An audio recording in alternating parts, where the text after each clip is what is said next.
मित्रांनो, HIS 220 HIS 220 म्हणजेच आधुनिक भारताचा इतिहास.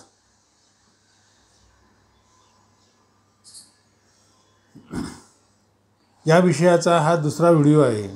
या दुसऱ्या व्हिडिओमध्ये आपण पुस्तक दुसरे, राष्ट्रीय चळवळ 1885 ते 1920 या दुसऱ्या पुस्तकाची ओळख करून घेणार आहोत.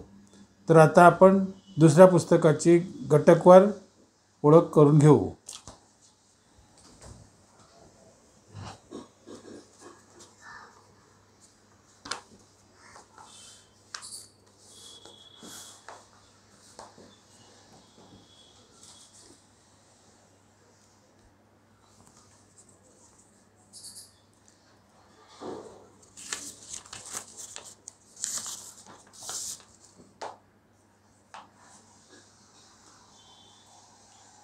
पुस्तक दुसरे, राष्ट्रीय चळवळ 1885 ते 1920.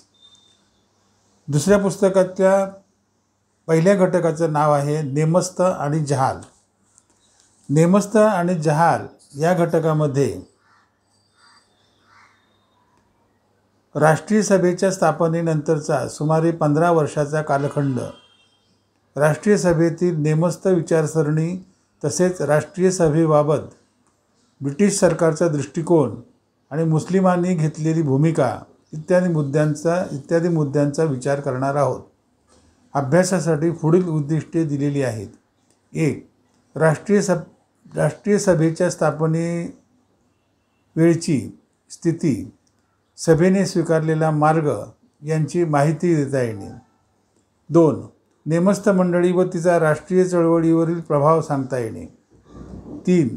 गोपाळकृष्ण गोखले यांच्या कार्याची माहिती देता येणे. 4. जहालवादाला कारणीभूत ठरलेली परिस्थिती स्पष्ट करता येणे. 5. राष्ट्रीय सभेचे नेतृत्व टिळकांकडे कसे आले व त्यांची कामगिरी सांगता येणे. आणि 6वं उद्दिष्ट आहे बंगालची फाळणी आणि ब्रिटिशांची दडपशाही आणि आंदोलनाचे मार्ग इत्यादींचं वर्णन करता येईल. या उद्दिष्टांच्या आधारे राष्ट्रीय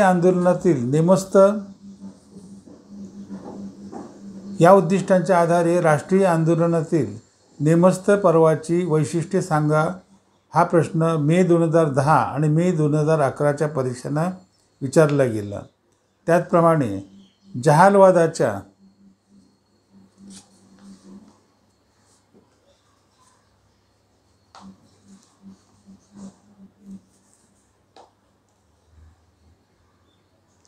जहालवादाच्या उदयाची कारणे लिहा. हा प्रश्न मे 2005, मे 2007, मे 2011, मे 2013 आणि मे 2016च्या परीक्षांमध्ये विचारला गेला होता. असेच इतर काही उद्दिष्टांशी संबंधित असलेले प्रश्न मार्गदर्शकामध्ये दिलेले आहेत. इथे घटक पहिला संपला. आता दुसरा घटक.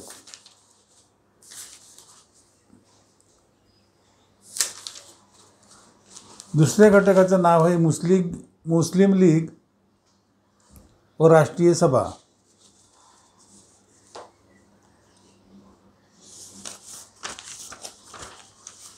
मुस्लिम लीग व राष्ट्रीय सभा या घटकात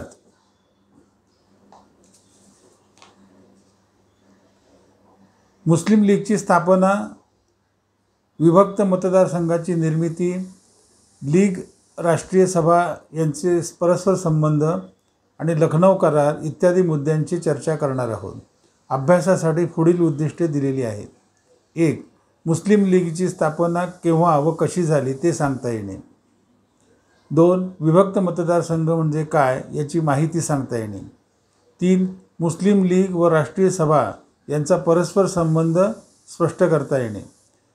आणि 4थं उद्दिष्ट आहे लखनौ कराराचे स्वरूप व महत्त्व सांगता येणे. या उद्दिष्टांच्या आधारावर मुस्लिम लीगची स्थापना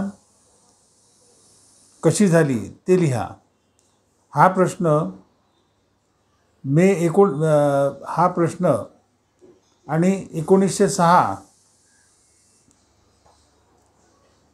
ते 1916 या काळातील राष्ट्रीय सभा व मुस्लिम लीग यांचे संबंध स्पष्ट करा हा प्रश्न मे 2009 आणि मे 2011च्या परीक्षांमध्ये विचारला गेला होता.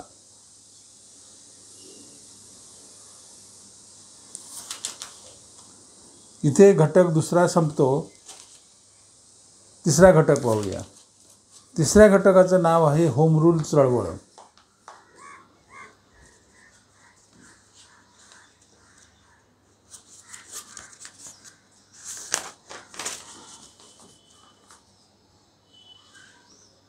होम रूल चळवळ ही स्वतंत्र आंदोलनातील महत्त्वाची घडामोड आहे. डॉक्टर ॲने बेझंट यांची या चळवळीतील कामगिरी तसेच या चळवळीमुळे राष्ट्रीय आंदोलनाला आलेला नवा जोम कसा प्राप्त झाला इत्यादी मुद्द्यांची चर्चा या घटकात करण्यात आलेली आहे. अभ्यासासाठी पुढील उद्दिष्टे दिलेली आहेत. 1. होम रूल चळवळीची पार्श्वभूमी सांगता येणे. 2. होम रूल चळवळीची माहिती वर्णन करता येणे. आणि तिसरा उद्दिष्ट आहे होम रूल चळवळीचे परिणाम सांगता येणे. या उद्दिष्टांच्या आधारावर होम रूल चळवळीतील डॉक्टर ॲने बेझंट यांची कामगिरी स्पष्ट करा. हा प्रश्न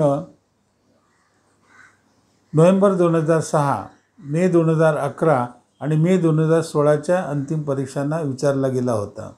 त्याचप्रमाणे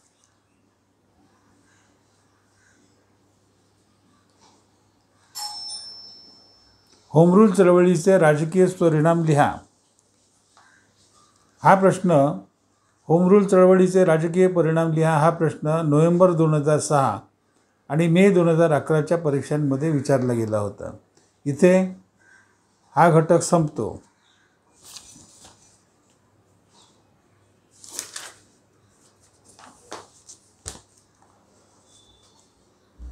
पुढच्या घटकाचं नाव आहे दहशतवादी क्रांतिकारकांची चळवळ.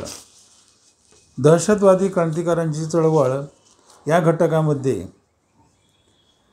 दहशतवादी क्रांतिकारकांची चळवळ हा भारतीय स्वातंत्र्यातील महत्त्वपूर्ण प्रवाहाचा टप्पा होता आणि क्रांतिकारकांच्या अपयशांची कारणमीमांसा इत्यादी घटनांची चर्चा करणार आहोत.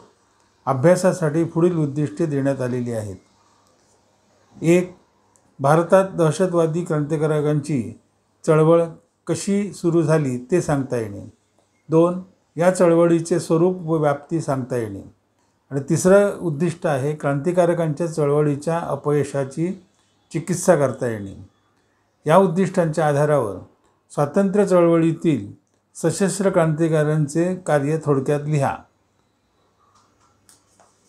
हा प्रश्न मे 2006, मे 2007 आणि मे 2012च्या परीक्षांमध्ये होता.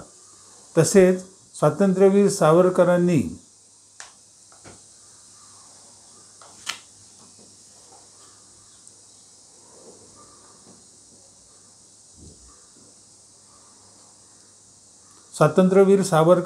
क्रांतिकारकांच्या चळवळीत कोणती भूमिका पार पाडली हा प्रश्न मे 2006, मे 2007 आणि मे 2010च्या अंतिम परीक्षांमध्ये विचारला गेला होता.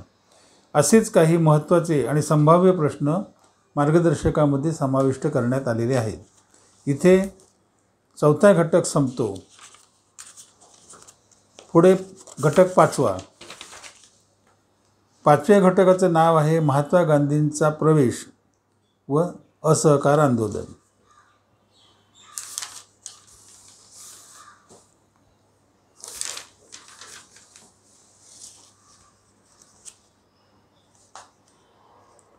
घटक पाचव्याचं नाव आहे महात्मा गांधींचा प्रवेश व असहकार आंदोलन. या घटकात आपण महात्मा गांधींचं दक्षिण आफ्रिकेतील कार्य, राष्ट्रीय आंदोलनातील गांधीजींच्या नेतृत्वाचा उदय आणि राष्ट्रीय आंदोलनाला मिळालेली नवी दिशा इत्यादी मुद्द्यांचा विचार करणार आहोत. अभ्यासासाठी पुढील उद्दिष्टे देण्यात आली आहेत. 1. महात्मा गांधींच्या दक्षिण आफ्रिकेतील कार्याची माहिती व महत्त्व सांगता येणे. 2. महात्मा गांधींनी सत्याग्रहाचा वापर भारतात कसा केला ते स्पष्ट करता येणे. 3. रॉवलट विधेयकाचे स्वरूप व परिणाम सांगता येणे. 4. जालियनवाला बाग घटनेचे ऐतिहासिक महत्त्व स्पष्ट करता येणे. आणि 5वा घटक आहे टिळकांच्या मृत्यूनंतर राष्ट्रीय सभेची सूत्रे गांधीजींकडे कशी आली ते सांगता येणे. या उद्दिष्टांच्या आधारावर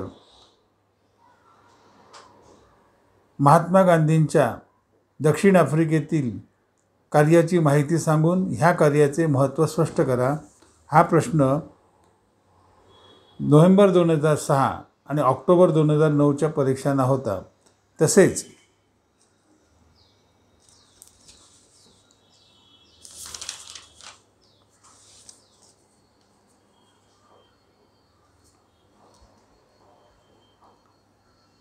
गांधींकडे राष्ट्रीय सभेची सूत्रे आल्यावर नवे पर्व कसे सुरू झाले हा प्रश्न नोव्हेंबर 2006 आणि ऑक्टोबर 2009च्या परीक्षांमध्ये विचारला गेला होता. अशाच प्रकारचे महत्त्वाच्या प्रश्नांची उत्तरे मार्गदर्शकात देण्यात आलेली आहेत. इथे घटक 5वा संपतो. 6व्या घटकाचं नाव आहे इंग्रजांची दडपशाही व असहकार आंदोलन.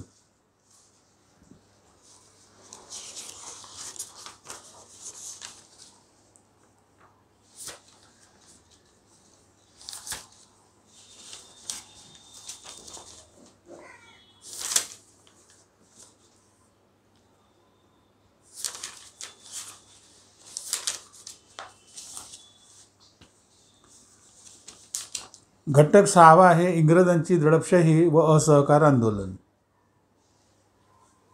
या घटकामध्ये आपण असहकार आंदोलन, ब्रिटिशांची दडपशाही, जालियनवाला बाग हत्याकांड, खिलाफत चळवळ तसेच स्वराज्य पक्षाचे कार्य इत्यादी घटनांची चर्चा करणार आहोत.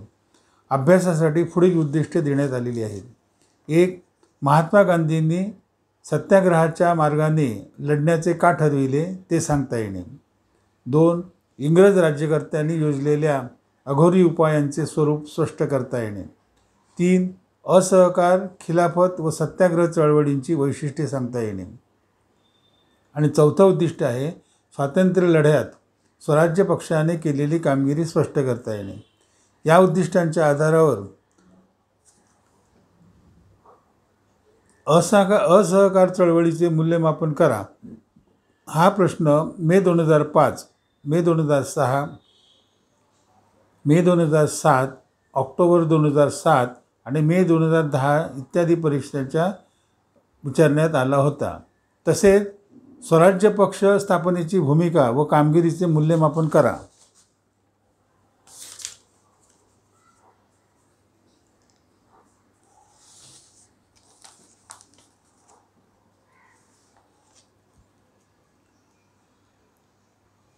स्वराज्य पक्ष स्थापनेची भूमिका व कामगिरीचे मूल्यमापन करा हा प्रश्न नोव्हेंबर 2006, मे 2009, मे 2010 आणि मे 2011च्या परीक्षांमध्ये विचारला गेला. असेच काही महत्त्वाचे प्रश्न आणि त्यांची उत्तरे मार्गदर्शकामध्ये दिलेली आहेत. इथे आपला घटक संपतो.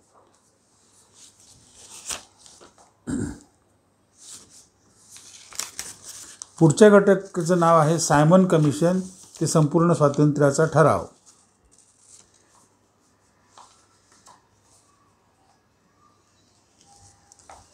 सायमन कमिशन ते संपूर्ण स्वातंत्र्याचा ठराव या घटकामध्ये आपण सायमन कमिशन व त्याबाबतची प्रतिक्रिया, नेहरू रिपोर्ट, लाहोर अधिवेशन व त्यामधील संपूर्ण स्वातंत्र्याचा ठराव इत्यादी मुद्द्यांची चर्चा करणार आहोत. अभ्यासासाठी पुढील उद्दिष्टे देण्यात आलेली आहेत. 1. सायमन कमिशनची नियुक्ती कशी झाली ते स्पष्ट करता येणं. 2.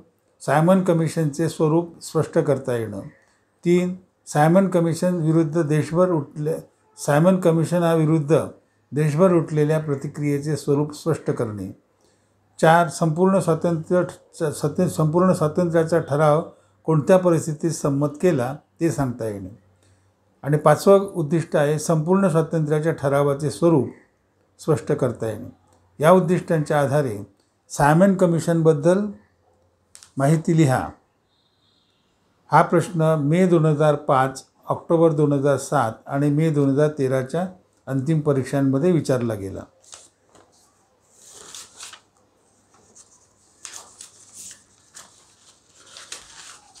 पुढच्या घटकाचं नाव आहे तरुण नेतृत्वाचा उदय व समाजवाद.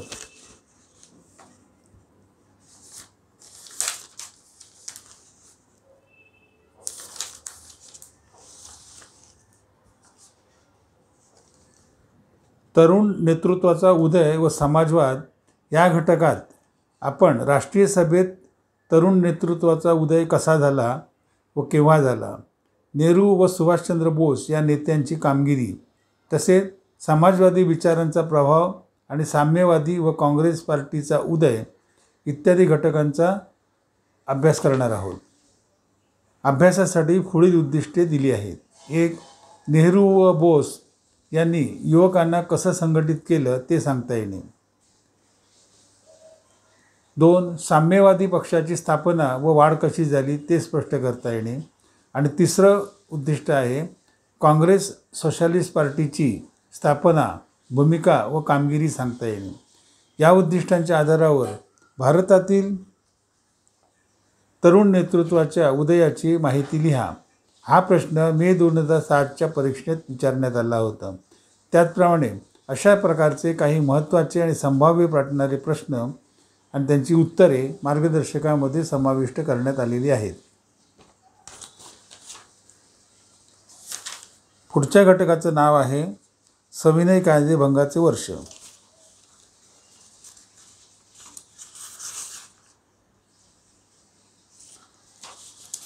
घटक 9वा नाव आहे सविनय कायदेभंगाचे पर्व.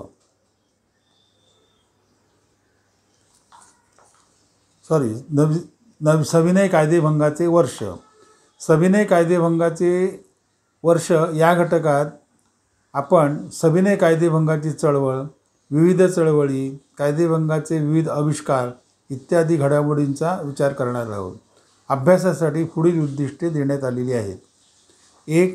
सविनय कायदेभंगाच्या आंदोलनाची पार्श्वभूमी स्पष्ट करता येणे. 2. कायदेभंगाच्या चळवळीची वैशिष्ट्ये व टप्पे सांगता येणे. 3. इंग्रज राज्यकर्त्यांनी चळवळ दडपण्यासाठी योजलेल्या जुलमी उपायांचे वर्णन करता येणे. आणि चौथं उद्दिष्ट आहे चळवळीचे राष्ट्रीय चळवळीवर झालेले परिणाम सांगता येणे. या उद्दिष्टांच्या आधारावर महात्मा गांधींच्या सविनय कायदेभंगाच्या चळवळीचे मुख्य टप्पे आणि तिची ठळक वैशिष्ट्ये व परिणाम लिहा. हा प्रश्न नोव्हेंबर 2006 आणि ऑक्टोबर 2009च्या परीक्षांना होता. तसेच गांधी व आयर्विन करार,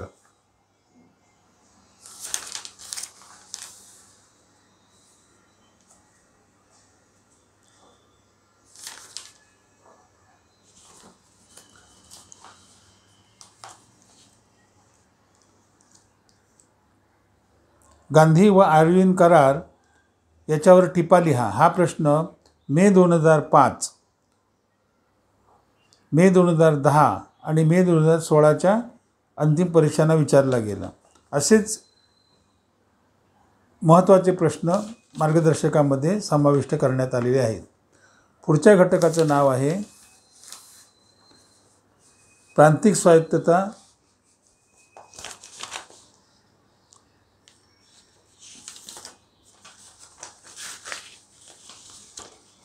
स्वायत्तता ते वैयक्तिक सत्याग्रहाचे आंदोलन. घटक 10वा प्रांतिक स्वायत्तता ते वैयक्तिक सत्याग्रहाचे आंदोलन या घटकात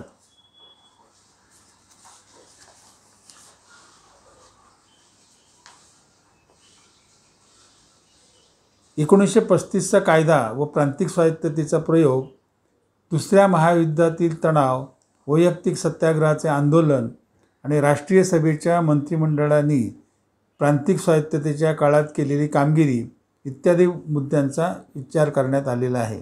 अभ्यासासाठी पुढील उद्दिष्टे दिलेली आहेत. 1. प्रांतिक स्वायत्तता संकल्पना स्पष्ट करता येणे. 2. राष्ट्रीय सभेच्या मंत्रिमंडळाच्या कामगिरीचे वर्णन करता येणे. 3. दुसऱ्या महायुद्धाचा राष्ट्रीय चळवळीवर झालेला परिणाम स्पष्ट करता येणे. आणि चौथं उद्दिष्ट आहे वैयक्तिक सत्याग्रहाच्या आंदोलनाचे स्वरूप, व्याप्ती व परिणाम सांगता येणे. या उद्दिष्टांच्या आधारावर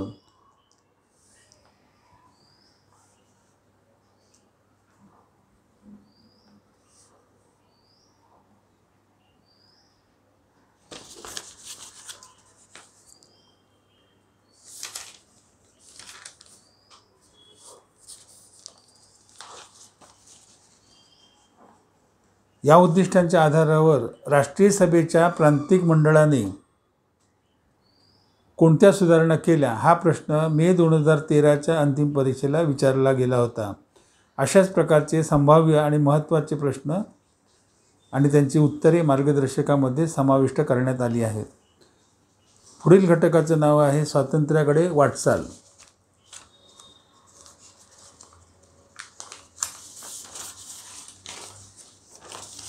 घटक 11वा नाव आहे स्वातंत्र्याकडे वाटचाल. स्वातंत्र्याकडे वाटचाल या घटकात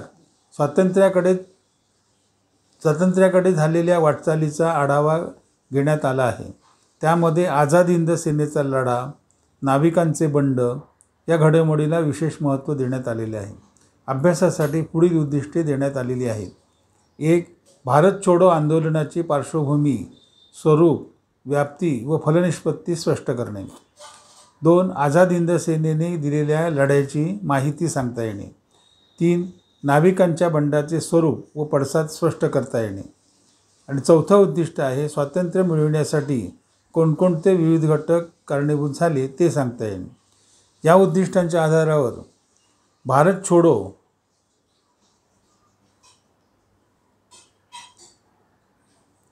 भारत छोडो आंदोलन का जाहीर करण्यात आले स्पष्ट करा. हा प्रश्न मे 2005, मे 2007 आणि मे 2009च्या परीक्षांमध्ये विचारला गेला.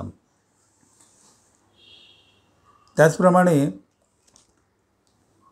नाविकांच्या बंडाविषयी माहिती लिहा.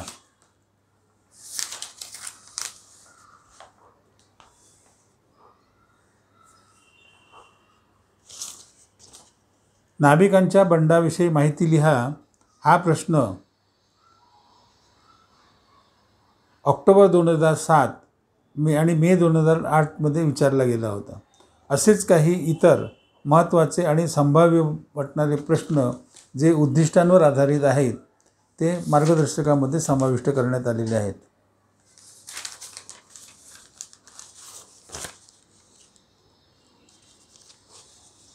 हा घटक इथे संपला. पुढील घटकाचं नाव आहे पाकिस्तानची निर्मिती. घटक 12 नाव आहे पाकिस्तानची निर्मिती. पाकिस्तानची निर्मिती या घटकात आपण 1947 साली स्वातंत्र्य मिळाले, देशाची फाळणी झाली, पाकिस्तानची निर्मिती झाली, त्याचबरोबर ब्रिटिशांच्या भेदनीतीचा, द्विराष्ट्रवादाचा विकास इत्यादी घटनांची चर्चा करणार आहोत. अभ्यासासाठी पुढील उद्दिष्टे देण्यात आलेली आहेत. 1. मुस्लिम लीगचा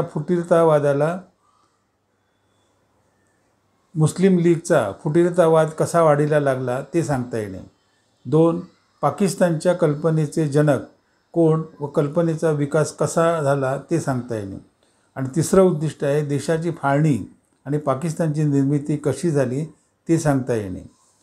या उद्दिष्टांच्या आधारावर पाकिस्तानच्या कल्पनेचा उदय आणि विकासाची माहिती लिहा.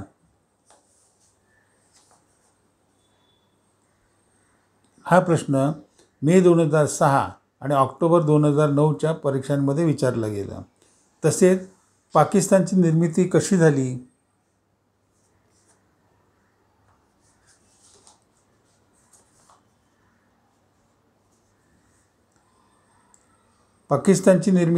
झाली, ते थोडक्यात लिहा. हा प्रश्न मे 2006 आणि ऑक्टोबर 2009च्या परीक्षेमध्ये विचारला गेला. असेच इतर काही महत्त्वाचे प्रश्न आणि त्यांची उत्तरे मार्गदर्शकामध्ये दिलेली आहेत. इथे घटक 12वा संपला, तसेच पुस्तक दुसरेही संपले.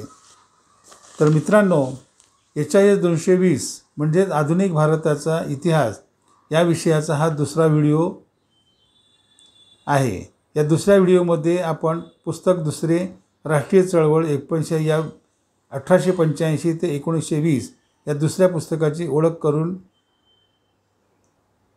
घेतली आहे. तर आता आपण पुढील व्हिडिओकडे वळूया.